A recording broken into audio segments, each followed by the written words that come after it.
Kalau kalian bisa menegakkan hukum, bisa nangkap sabu 100 kilo, bisa mencegah terjadi kejahatan berapa banyak, bisa menyelamatkan berapa banyak jiwa-jiwa manusia.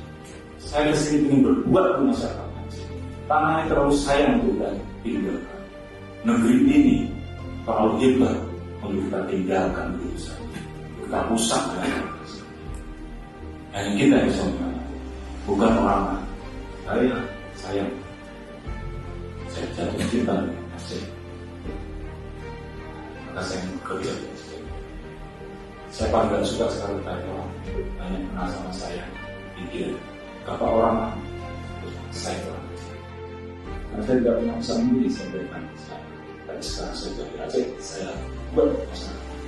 Saya berbuat untuk leluhur yang tidak membangun Aceh. Nangis itu Malayani, nangis itu Umar, nangis itu Junaid. Kalau kita tidak bisa mengisi Aceh ini, kita sebagai berjuang Islam, selamatkanlah orang-orang yang bicara kita berantas narkoba.